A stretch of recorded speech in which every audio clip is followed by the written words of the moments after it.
In order to understand the nature of the universe and all these fundamental questions, we must expand the scope and scale of consciousness.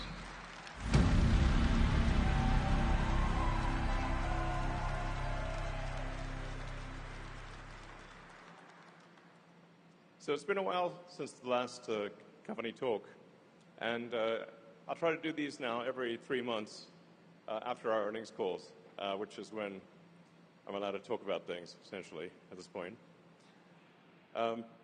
So we're going to start off just by going through the history of SpaceX from the beginning, and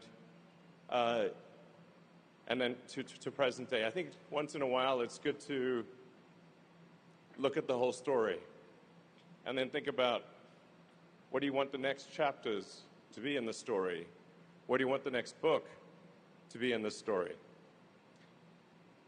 So we started off with a clear mission, which is to make life multi-planetary, to extend consciousness beyond Earth, to understand the universe.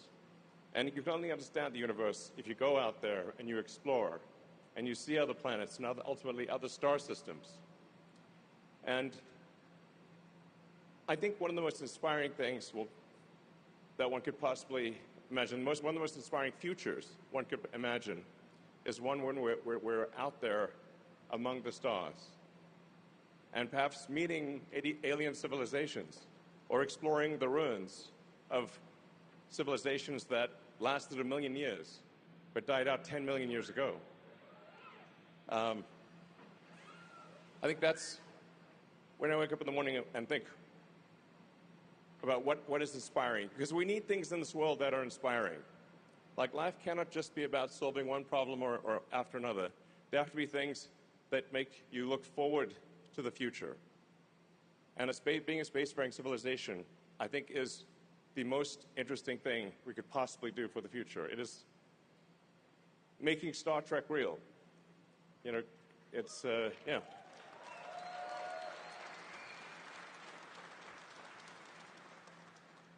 Well, this is how we started out. Yeah. So, I don't know, maybe I should have another mariachi band or something. You know, for this end of year party, we're going to have a lot of mariachi bands in honor of this. But this was all of SpaceX in the beginning. Just a small warehouse in El Segundo. And then Falcon 1. And we really had no idea at the start of SpaceX how to actually make rockets. And obviously we blew up a rocket 3 times before finally reaching orbit.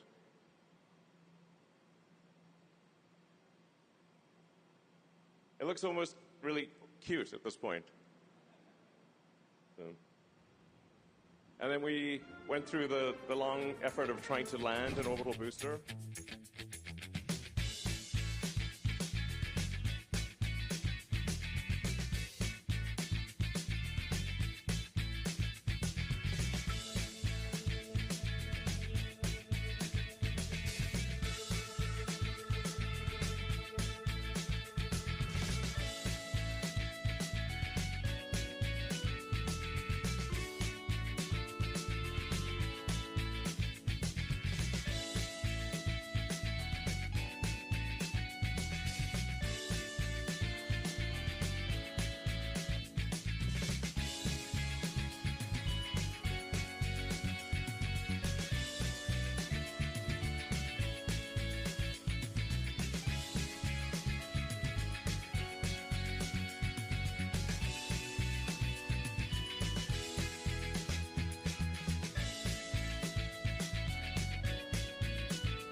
So it wasn't easy figuring out how to land an orbital booster and then refly them. But then we got good at it after a while. Took many attempts from a very talented and dedicated team. And now we've got to the point where we take off and land and recover a booster every few days.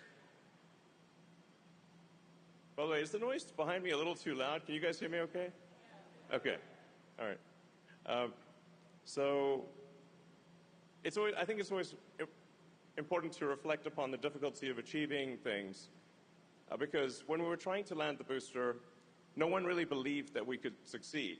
And I was told by so many experts in the aerospace industry that you're not going to succeed in doing this, and even if you do, no one's going to buy a rocket that was, a used rocket, essentially, which really makes no sense because airplanes are reflown all the time, and frankly, I'd rather be on the 1,000th flight of an aircraft than its first flight.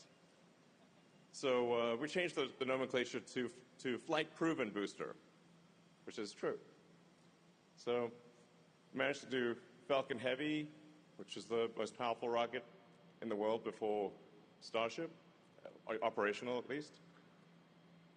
Yep. And it's amazing to think that we've got our 700th flight coming up. So just a huge testament to the incredible work of the Falcon team and the launch team, manufacturing team. I would just like to give everyone a hand for doing such an amazing job.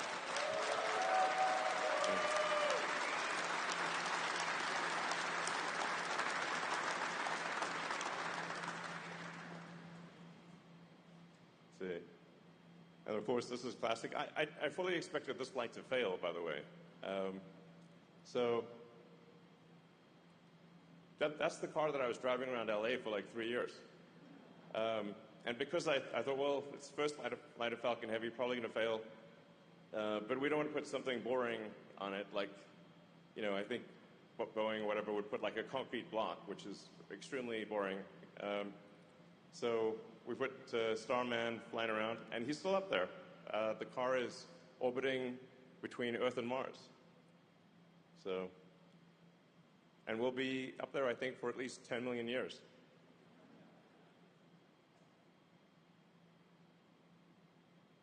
And then, of course, Dragon, first privately developed spacecraft to dock with the space station,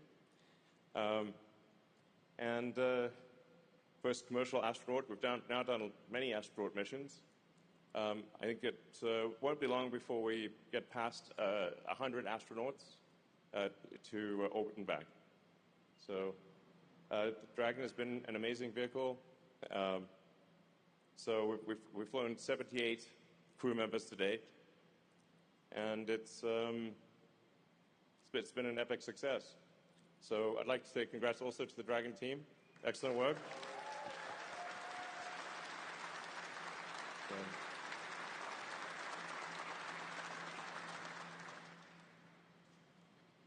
And then Starlink, it's like, well, if you've got a rocket that can fly a lot, what do you fly on it? And so the Starlink team has built from nothing an entire global internet system. And it's the first high bandwidth global internet system ever to exist. And I actually think that down the road, it'll probably be, I think it'll probably do a majority of the internet. In fact, I think it might end up doing over 90% of all internet traffic on Starlink. So, which is really incredible to think. Yeah.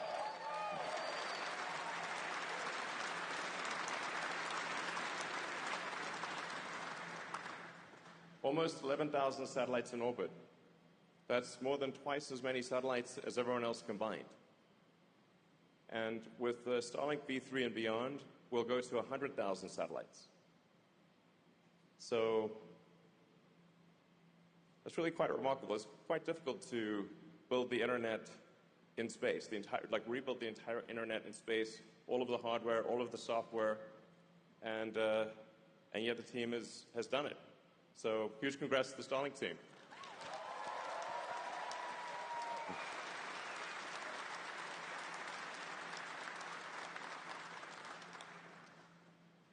Yep, so we're now in 167 countries, 22 million mobile subscribers, 13 million high bandwidth subscribers, and like I said, I expect these numbers to increase by more than a factor of 10 over time.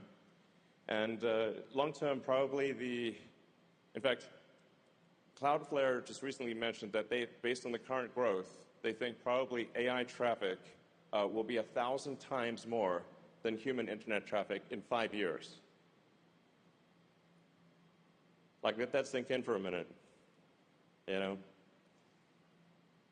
It's a lot of AI.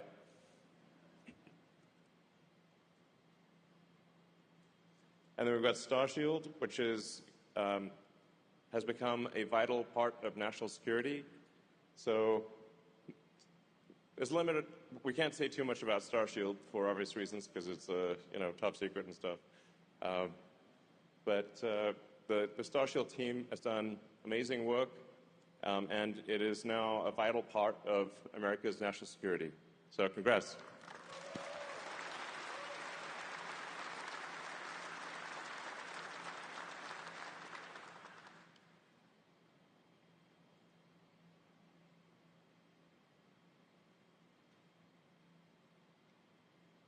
Yeah, Starship is amazing. Wow. Hard to believe that humans made such a thing. I think the future AI will look back and say, not bad for a bunch of humans. So,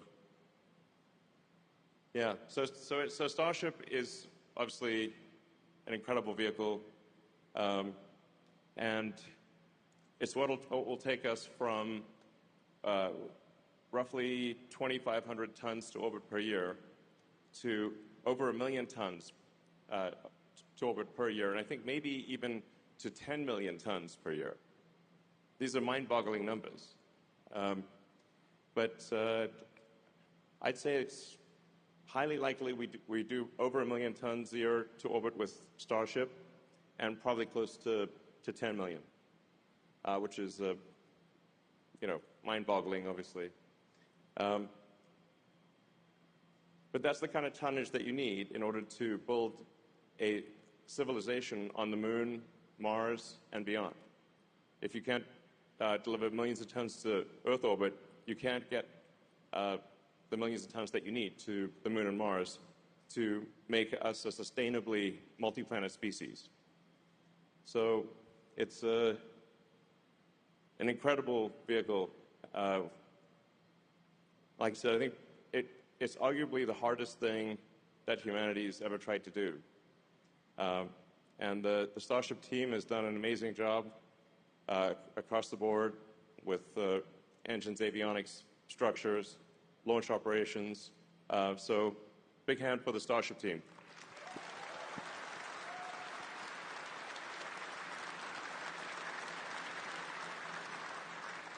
So where are things headed in terms of SpaceX AI?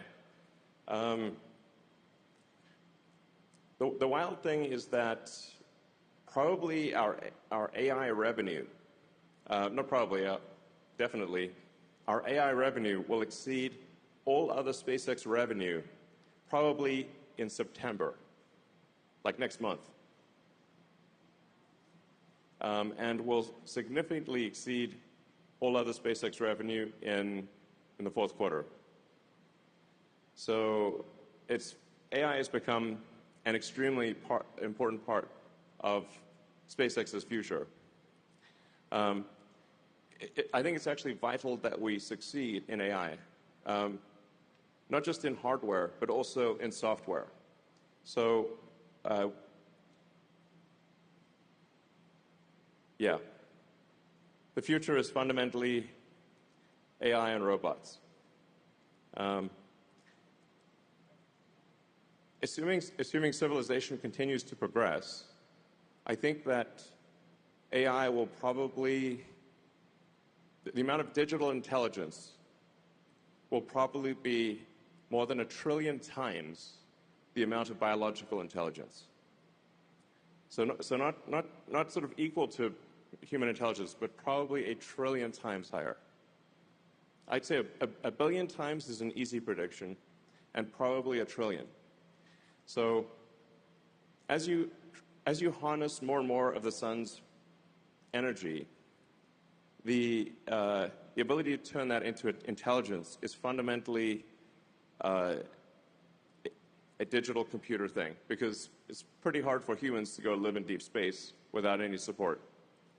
I mean, some of the math is interesting to think about, which is that if you increase civilizational energy usage, or the amount of energy that we have harnessed as a civilization, by a factor of 1 million, you would still be using much less than 1/millionth of the sun's energy. Now, most of this is in deep space, obviously, but the future is very much AI, very much. And I suppose it was always going to be that way. But it's important that we have an AI that cares about humanity, that fosters humanity and helps take us to other planets and other star systems. And this is why I think it's essential that SpaceX succeed, not just with AI hardware, but also with AI software. I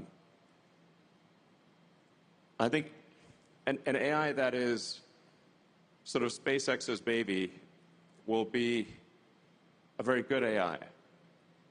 I think SpaceX is a collection of some of the very best humans on Earth, both in capability and morality and goodness. And I think we want to have an AI that is born of that capability and that morality and that goodness. I think that's very, very important. So I'd like to encourage people to help out, actually, with the AI hardware on the ground and the AI software, and of course with the AI satellites. Solar is going to be a very important part of that. The terafab will be a very important part of that. But we must also succeed on the software front. And we're going to be training Grok on the sum total of all SpaceX information. So in a way, it'll be trained on you. It'll be, yeah, I mean, you will effectively be the parents of the AI. It will inherit your thoughts and ideas and beliefs, and I think that's a good thing. So, yeah, we gotta win here on the AI hardware and the AI software. That maybe is the most important message. I think that is actually the most important message I wanted to convey today, is that we must win on AI, because the future is overwhelmingly AI and robots. So we won't ultimately be able to control the AI. It'll be too smart for that. But just like if you have a child that is a super genius child, you can still instill in that child the values and beliefs that you think are good and right. And so that's why it's incredibly important that we succeed with Grok. So,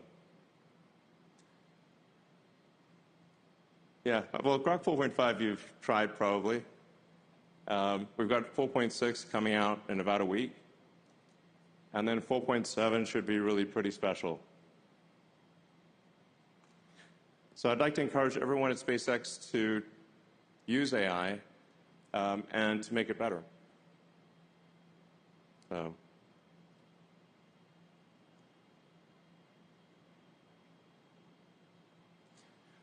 We've already built the most powerful AI training clusters in the world.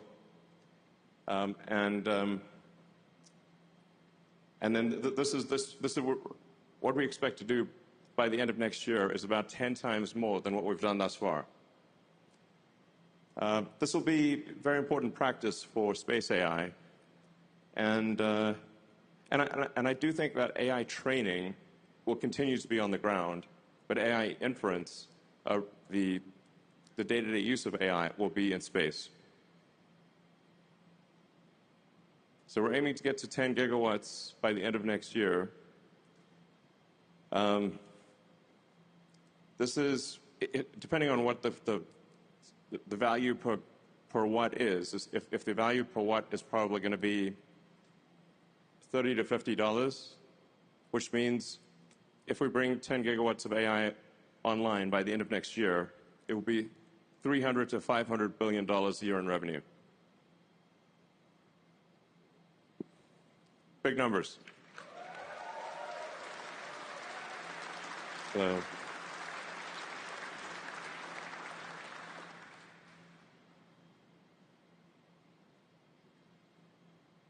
and sometimes I wonder, what is our purpose? And it could be that our purpose is, that the purpose of humanity is to give birth to a star mind, a sentient sun.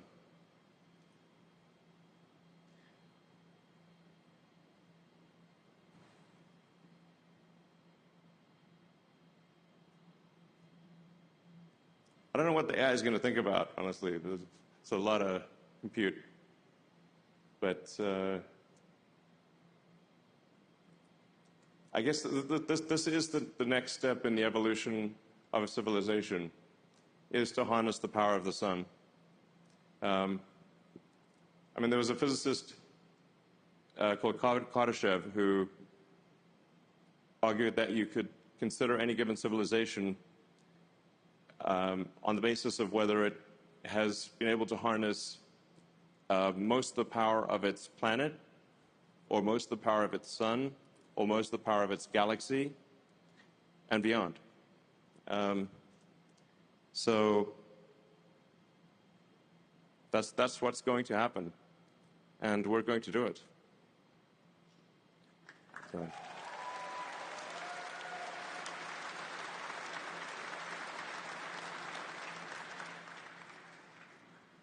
The factory for StarMind will be located nearby, adjacent to us, basically.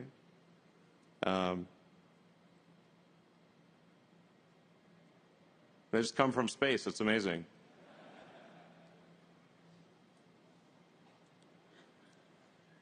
So.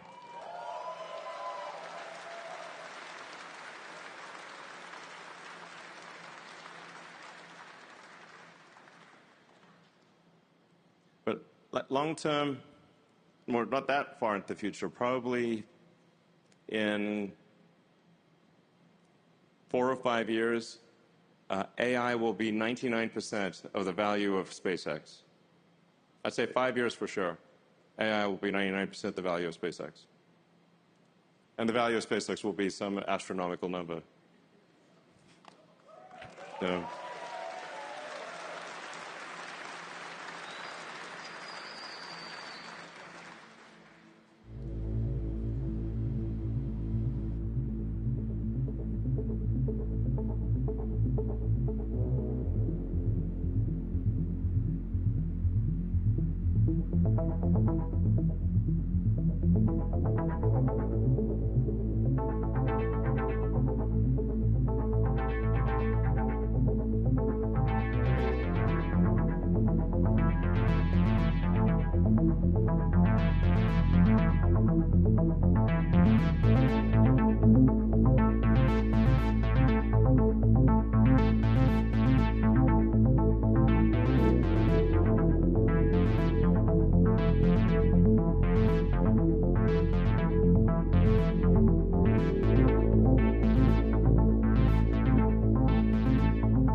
Now that's what you call an interesting.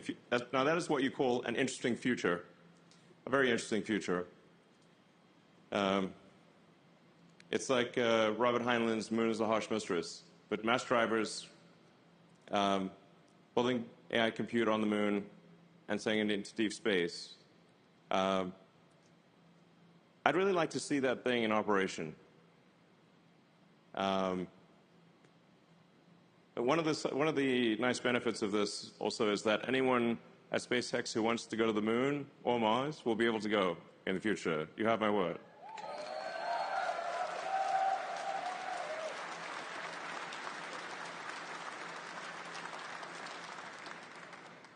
It'd be pretty fun to have a party on the moon, you know, just jumping around, you know. So,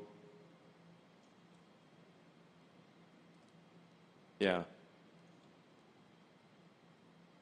It will be an incredibly exciting future where we're a spacefaring civilization and there are people on every part of our solar system and eventually going to other star systems.